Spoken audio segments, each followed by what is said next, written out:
Vamos abrir as Bíblias em 1 Coríntios, capítulo 14. Antes de começar, eu quero agradecer a todos pela atenção esses dias, pela reverência e pelo interesse pela palavra de Deus. Foram dias de muito proveito para mim, muita alegria por estar aqui. E que Deus possa abençoar a palavra que foi transmitida. 1 Coríntios, capítulo 14. Na última reunião eu tentei apresentar um resumo de muitas coisas. Folheamos muito a Bíblia. E vários conceitos foram apresentados de forma resumida. Eu sei que isso é cansativo. Nessa última reunião, por ser depois do almoço, e por outras circunstâncias também, queria pensar de uma forma mais simples em algumas coisas que temos aqui nesse capítulo. 1 Coríntios capítulo 14, versículo 15. Que farei, pois? Orarei com o Espírito, mas também orarei com o entendimento. Cantarei com o Espírito, mas também cantarei com o entendimento. De outra maneira, se tu bendisseres com o Espírito, como dirá aquele que ocupa o lugar de indouto o amém sobre a tua ação de graças, visto que não sabe o que dizes? Versículo 23. Se, pois, toda a igreja se congregar num lugar, e todos falarem em línguas, e entrarem indoutos ou infiéis, não dirão porventura que estáis loucos? Mas se todos profetizarem, e algum indouto ou infiel entrar, de todos é convencido, de todos é julgado, e portanto os segredos do seu coração ficam manifestos, e assim, lançando-se sobre o seu rosto, adorará a Deus, publicando que Deus está verdadeiramente entre vós. Que fareis, pois, irmãos? Quando vos ajuntais, cada um de vós tem salmo, tem doutrina, tem revelação, tem língua, tem interpretação. Faça-se tudo para edificação. Versículo 40. Mas faça-se tudo decentemente com ordem. Duas outras leituras rápidas, uma em 2 Coríntios, capítulo 11.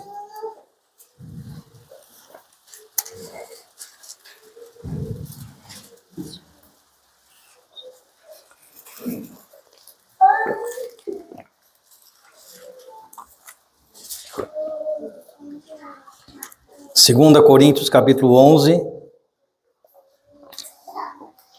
versículo 3. Mas temo que, assim como a serpente enganou Eva com a sua astúcia, assim também sejam de alguma sorte corrompidos os vossos sentidos, e se apartem da simplicidade devida a Cristo. Também Colossenses, capítulo 3.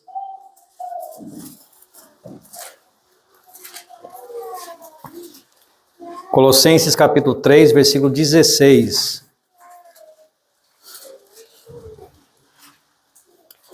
A palavra de Cristo habite em vós abundantemente, em toda sabedoria, ensinando-vos e admoestando-vos uns aos outros, com salmos, hinos e cânticos espirituais, cantando ao Senhor com graça em vosso coração. Deus abençoe a leitura da sua palavra e a nossa meditação nela. Amém. Em 1 Coríntios capítulo 12, nós vemos sobre os dons. O capítulo 13 fala do amor, a esfera onde esses dons podem ser plenamente usados. E o versículo 14, o capítulo 14, apresenta um exemplo desses dons em funcionamento. Temos uma descrição de uma reunião de uma igreja local, como deveria funcionar as reuniões das igrejas locais. O capítulo tem duas partes principais. A primeira termina no versículo 26, com a expressão faça-se tudo para edificação. A segunda parte termina no versículo 40, com com a expressão faça-se tudo decentemente, com ordem. Com esses dois princípios, tudo para edificação, tudo com ordem, o apóstolo apresenta então várias instruções da parte de Deus. Eu não queria meditar no contexto do capítulo todo, mas chamar a sua atenção para 3 aspectos, como eu mencionei na primeira reunião, 3 aspectos que, em relação à importância que ocupam nas Escrituras, poderiam ser chamados de aspectos secundários, coisas que recebem pouca menção. Uma é a questão do indulto, que só é mencionado em 3 versículos nesse capítulo. Outra é a questão do amém, que só é mencionado uma vez, em um versículo apenas, em todo o Novo Testamento. O amém em relação à reunião da igreja. E a terceira questão é a questão do não uso de instrumentos de música, que nem é mencionado explicitamente. 3 coisas que recebem pouca menção nas Escrituras, e portanto poderiam ser considerados secundários. Mas eu queria meditar nessas coisas justamente para chamar a nossa atenção para o fato de que tudo que Deus deixou revelado para nós tem importância para os salvos. Tudo que nós fazemos como igreja deve ter alguma base bíblica. Nós procuramos essa base de 3 formas. O mais claro seria um preceito, que seria uma instrução clara da parte de Deus. Faça isso ou não faça aquilo. E há vários exemplos de preceitos nas Escrituras que nos ajudam a saber como reunir. Além dos preceitos, Deus nos orienta também através de princípios. Uma verdade espiritual que se aplica em várias situações. Como já pensamos hoje, faça-se tudo para edificação. Um princípio geral que tem muitas aplicações, pode nos ajudar em muitas circunstâncias. E além de preceitos e princípios, Deus nos orienta através de precedentes. Exemplos do que foi feito, especialmente em Atos, mas também nas epístolas. Nós temos coisas que são colocadas quase que de passagem, como se fosse um comentário circunstancial. E se a Bíblia fosse apenas um livro comum, talvez não daremos muita atenção a esses comentários. Mas sendo a Bíblia a palavra inspirada de Deus, sendo que cada palavra dela foi verbalmente inspirada por Ele, esses exemplos têm que chamar a nossa atenção. E não estão aqui à toa, tem um propósito. Deus não incluiu nenhuma palavra supérflua no seu livro, não omitiu nenhuma palavra necessária. E é bom prestar atenção nas coisas que são muito óbvias, é também bom prestar atenção nesses pequenos detalhes. Quanto ao indulto, nós vemos aqui de uma pessoa chamada indulto. Pense um pouquinho sobre essa pessoa. Quem é o indulto? Olhando para o texto, fica claro que o indulto não é alguém que é membro da igreja. Nós vemos hoje que se a igreja estivesse reunida, se toda a igreja estiver reunida e chegar um indulto ou infiel, então o indulto é alguém que não faz parte da igreja. Mas o indulto também não é um infiel, não é uma pessoa que não é salva. Porque está escrito se chegar um indulto ou um infiel. O indulto é diferente do infiel. Então o indulto é alguém que não é salvo, que não é parte da igreja, mas também não é alguém não salvo. É um crente, alguém que já nasceu de novo, mas que não faz parte da igreja local ainda. Por isso ele é chamado de indulto, que indica alguém não esclarecido, alguém que não entendeu alguma coisa ainda. Talvez em termos práticos seria difícil encontrar um indulto naqueles dias. Talvez não seria tão difícil quando a gente pensa, mas nós imaginamos que seria difícil. Não havia as multiplicidade de denominações que há hoje, não havia tantos falsos evangelhos, e a princípio quem cria reunia-se com outros cristãos ao nome do Senhor Jesus Cristo. Mas mesmo naqueles dias poderia haver, e há muito mais probabilidade de haver hoje em dia, pessoas que já são salvas, mas que ainda não pertencem a uma igreja local, por falta de entendimento. E essas pessoas são mencionadas nesse capítulo como alguém que a igreja deveria ter o desejo de esclarecer. O objetivo seria que esse indulto pudesse entender que Deus está no meio daquela igreja, que eles pudessem se comportar de tal forma que o indulto seria levado a adorar a Deus por aquilo que ele presenciou. e testemunhar Deus está verdadeiramente entre vós. Por isso a necessidade de fazer tudo para edificação, fazer tudo com decência e com ordem, com o objetivo de esclarecer o indouto e convencê-lo quanto à necessidade de reunir-se com aquela igreja. Eu queria chamar a sua atenção principalmente para a expressão do versículo 16, que diz aquele que ocupa o lugar do indouto. Uma expressão um pouco estranha se você pensar nela. Aquele que ocupa o lugar do indouto. O que seria o lugar do indouto? Alguns tentam simplificar a questão e dizer que isso é só uma outra forma de referir-se ao indouto, usando lugar no sentido figurativo. Assim como alguém faz papel de bobo, por exemplo, alguém poderia ocupar o lugar de indouto no sentido figurativo. De acordo com o dicionário, a palavra pode ter esse sentido. Ou você pode pesquisar depois do Novo Testamento, a palavra aparece 92 vezes. Eu não encontrei nenhuma delas onde o sentido é claramente figurativo. Parece indicar sempre um lugar mesmo, um lugar físico.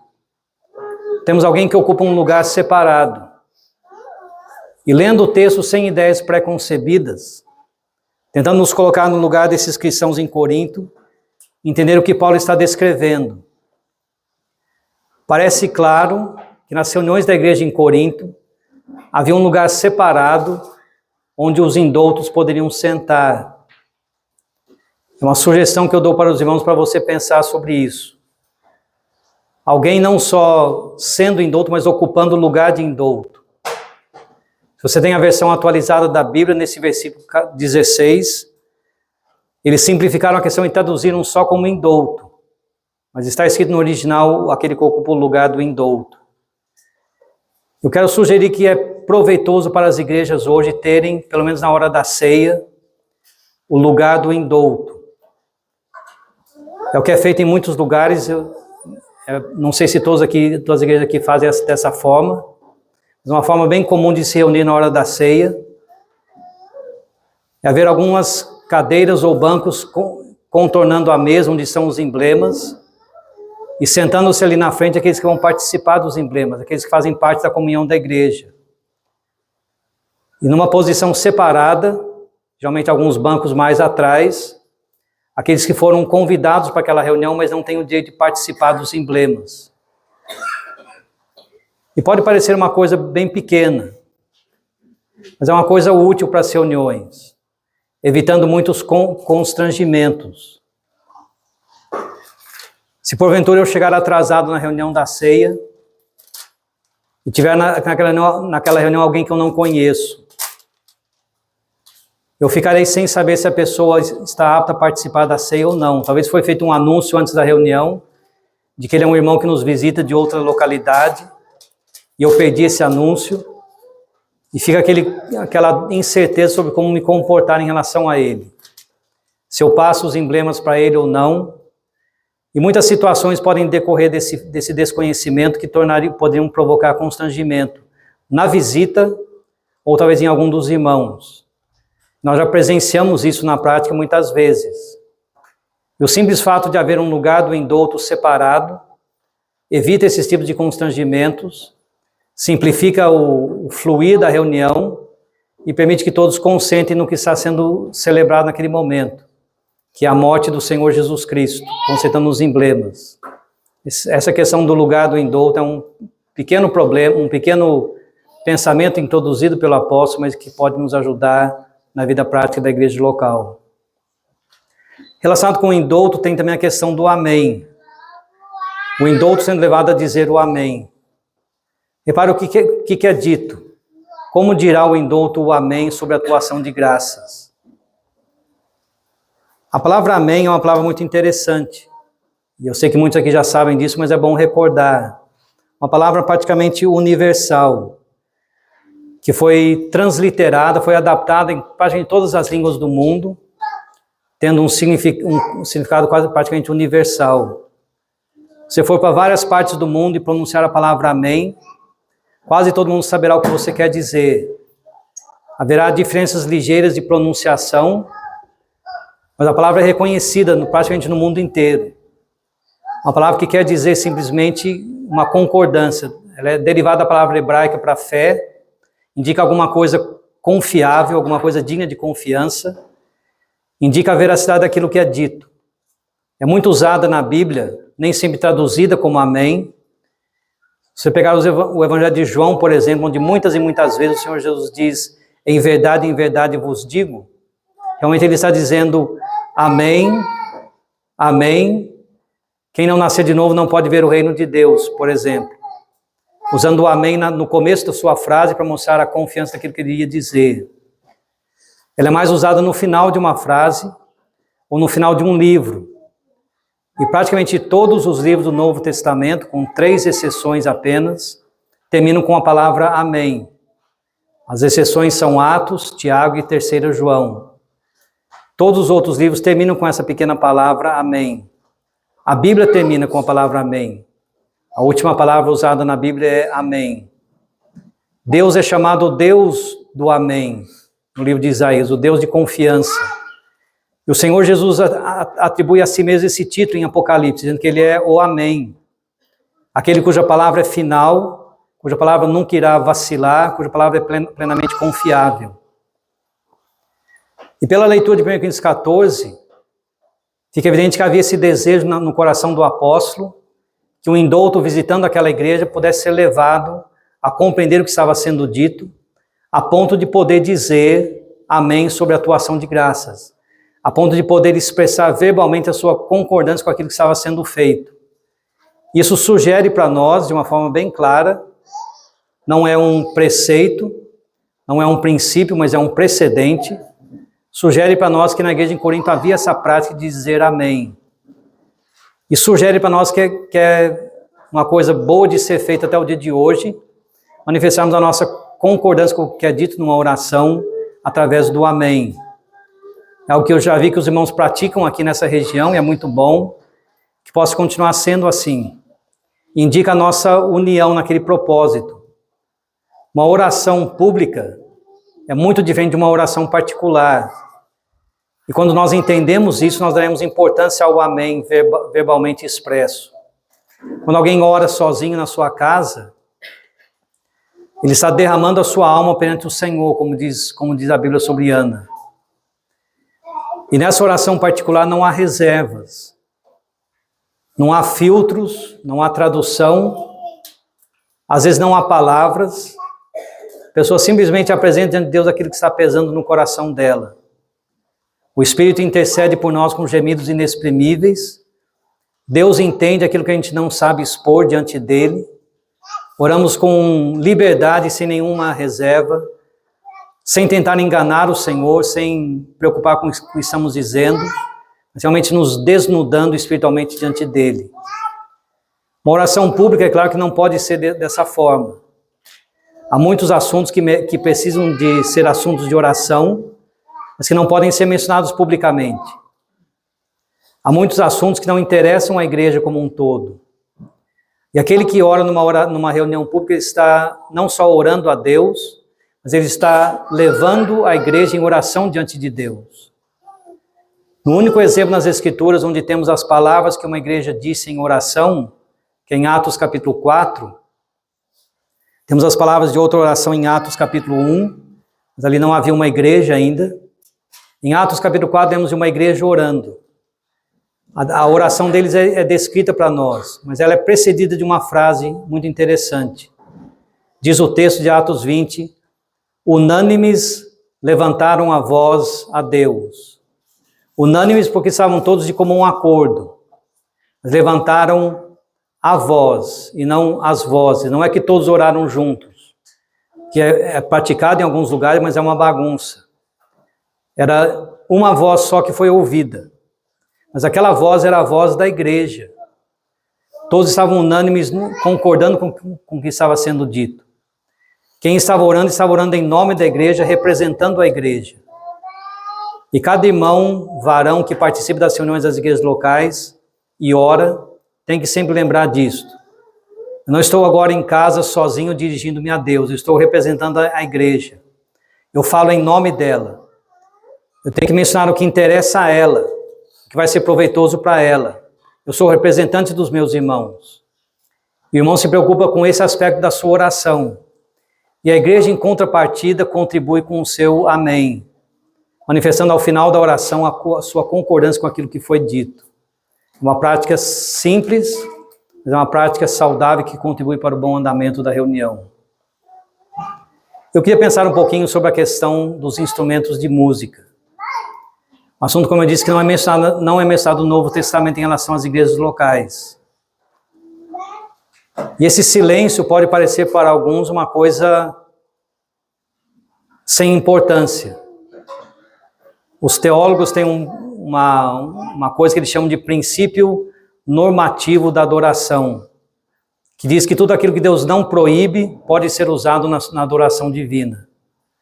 Eles têm outro princípio que chama princípio regulador da adoração, que é o contrário, que insiste que só pode ser usado para adorar a Deus aquilo que ele instituiu. Mas nós não somos teólogos, pelo menos eu não sou, eu creio que poucos aqui se dariam esse título de teólogos. O importante para nós não são os princípios da teologia.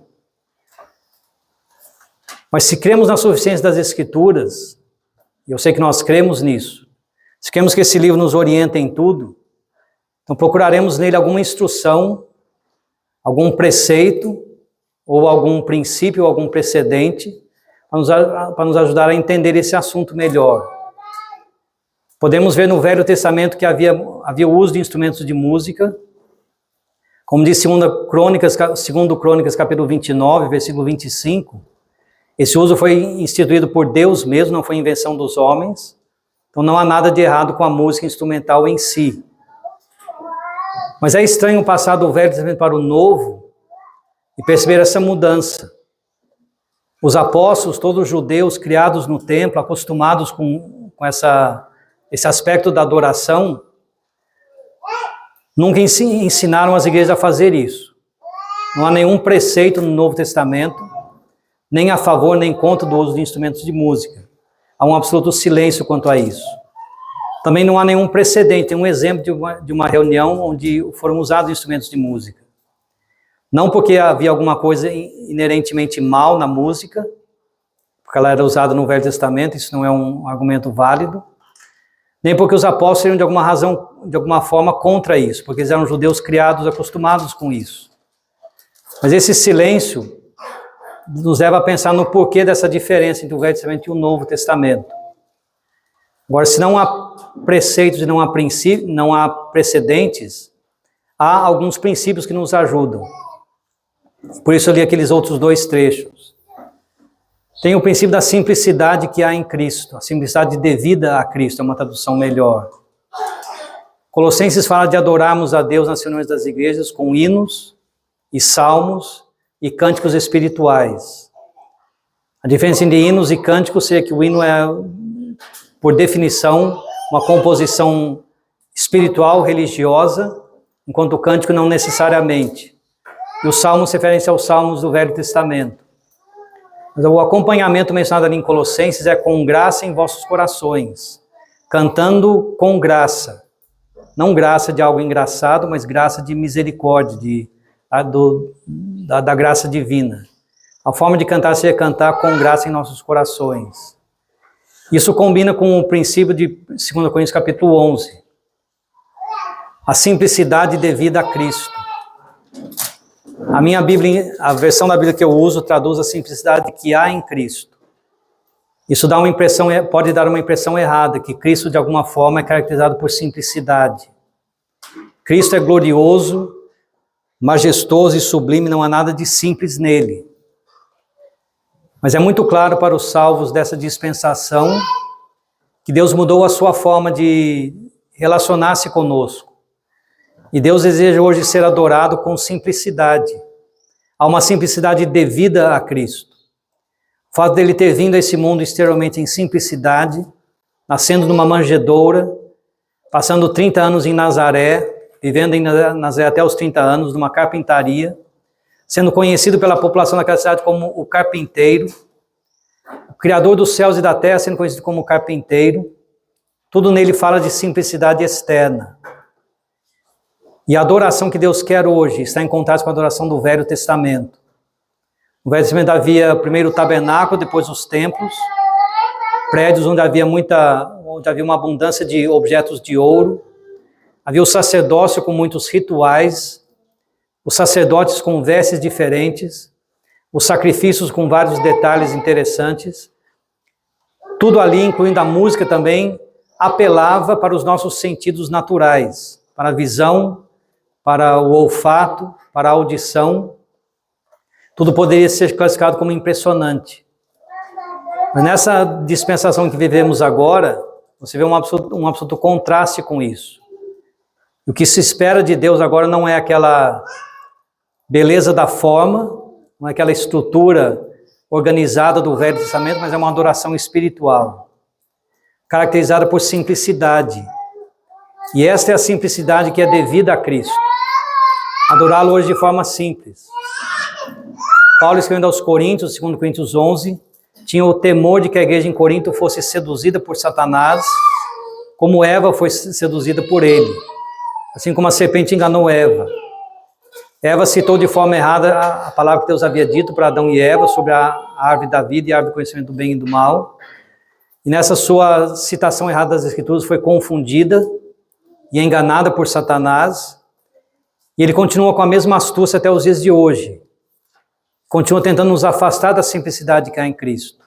Continua tentando nos seduzir com coisas mais atraentes, coisas mais chamativas para os nossos sentimentos naturais, para nos afastar da simplicidade que há em Cristo.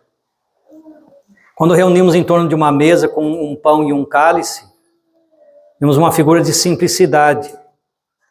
Alguém já disse que hoje o que uma igreja precisa para funcionar é apenas isso. Um prédio onde se reunir ajuda, mas não é necessário. O que é necessário é um pão e um cálice, e um livro, que seria, no caso, a Bíblia. Com essa pobreza de recursos materiais, com essa simplicidade material, apenas um pão que é tão comum, apenas um copo com vinho que é tão comum, com essas poucas coisas podemos adorar a Deus em espírito e em verdade. Podemos entrar na presença dele, o que no Velho Testamento o povo não podia fazer. Podemos ter liberdade de acesso até o trono da graça. Podemos coletivamente adorá-lo, sabendo que ele está entre nós. Não daquela forma que ele se manifestava no Velho Testamento. Quando o tabernáculo foi inaugurado, e o mesmo depois com o templo, a glória de Deus encheu aqueles lugares de uma forma tão visível que os sacerdotes não puderam permanecer ali, precisaram se retirar. Aquela nuvem de glória enchia o lugar, chamando a atenção de todo mundo. O tabernáculo no deserto com a sua coluna de fogo todo dia, o dia todo, a coluna de fumaça, durante o dia, a coluna de fogo à noite, era algo para impressionar, para atrair atenção visível.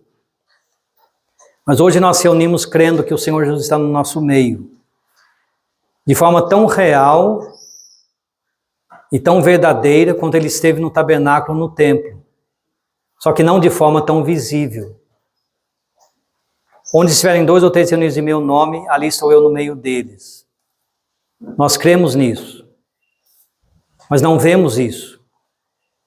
E reunimos de uma forma que não chama a atenção dos nossos sentidos naturais, não impressiona alguém que passa na rua e vê um brilho em nós, uma coisa humana para atraí-lo, mas que poderia convencer o indouto, alguém já salvo, que observasse a nossa forma de reunião com atenção, poderia ser levado a entender que Deus está verdadeiramente entre vós. Estou voltando para aquele ponto que mencionamos no começo da reunião. O objetivo de reunir com a preocupação de fazer tudo para edificação e tudo com decência e ordem, se levar esse indouto a entender, Deus está aqui. Eu não posso vê-lo em um sinal visível, não há ouro, não há incenso, não há sacerdotes, mas Deus está aqui. Eu vejo pela forma como esse povo se comporta. Como seria bom se as nossas reuniões se manifestassem essa realidade. Pela nossa aderência à simplicidade que está em Cristo, pela nossa atração a esse princípio, pelo nosso desejo de honrar o Senhor com a nossa forma simples de reunir, convencendo em todos que o Senhor está entre nós.